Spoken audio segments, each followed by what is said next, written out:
Bonjour, dans ce nouvel épisode, nous parlerons de la Pentecôte représentée dans l'art. Les Actes des Apôtres racontent que les disciples se réunissent après l'ascension du Christ pour la fête juive de la Pentecôte. Soudain, un vent puissant remplit la maison où ils se trouvent et des langues de feu apparaissent au-dessus de chacun.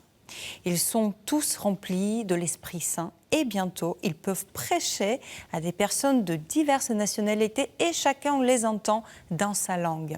C'est un moment marquant pour l'instauration de l'Église. Alors comment est-il exprimé dans les œuvres d'art ? Notre premier tableau est peint vers l'année 1500 pour une église au nord de la France, à Abbeville. D'ailleurs, nous avons l'impression de voir une scène qui se déroule dans une église gothique.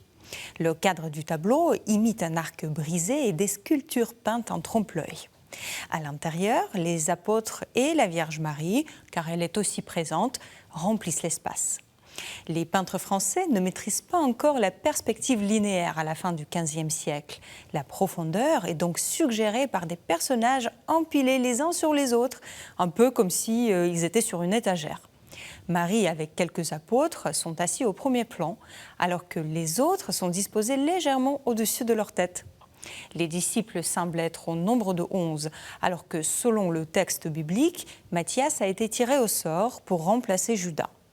La colombe du Saint-Esprit apparaît dans un halo de lumière que l'artiste crée avec une feuille d'or et des flammes avec des rayons dorés descendent sur l'assemblée. Cela se passe dans le cœur de l'église, à l'emplacement même de l'autel. Ce choix de décor permettait au peintre de relier l'image à l'église pour laquelle le panneau a été destiné, mais aussi de suggérer que la descente du Saint-Esprit était un acte fondateur de l'église au sens plus large. Nous quittons la France pour nous rendre à Florence, en Italie. À la même époque, un élève inconnu du très célèbre artiste de la Renaissance, Sandro Botticelli, peint ce deuxième tableau où les apôtres sont assis en cercle autour de Marie. Cette fois-ci, ils sont au nombre de 12. Le Saint-Esprit n'est pas visible. Nous le devinons grâce au regard des disciples dirigés vers le haut. De là descendent des rayons de lumière et des flammes au-dessus du front de chacun. Cette fois-ci, le volume des figures humaines et la profondeur sont peints de manière bien plus convaincante. Les Italiens, surtout les Florentins, travaillent sur le réalisme de leurs tableaux depuis plusieurs décennies.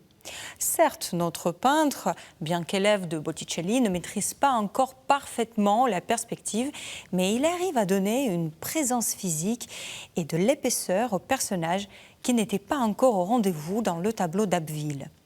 Les silhouettes et les visages apparaissent tridimensionnels grâce au dégradé des ombres et avec la lumière qui joue sur les plis des vêtements.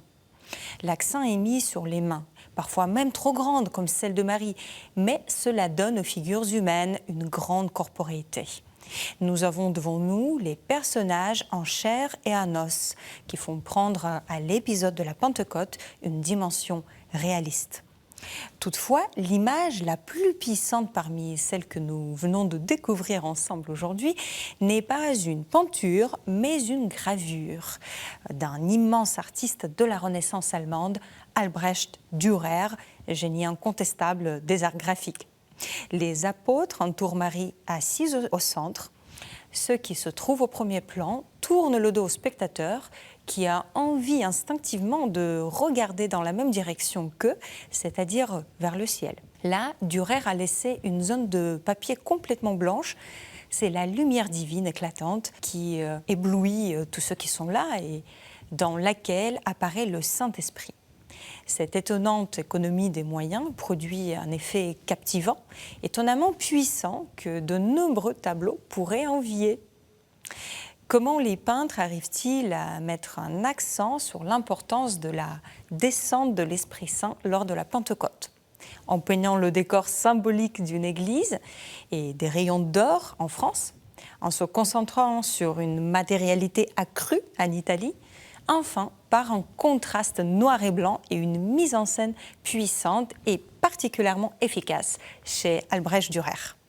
Je vous remercie de nous avoir suivis aujourd'hui. N'hésitez pas à partager cette émission à partir du site ktotv.com ou à partir des réseaux sociaux et je vous retrouve la semaine prochaine.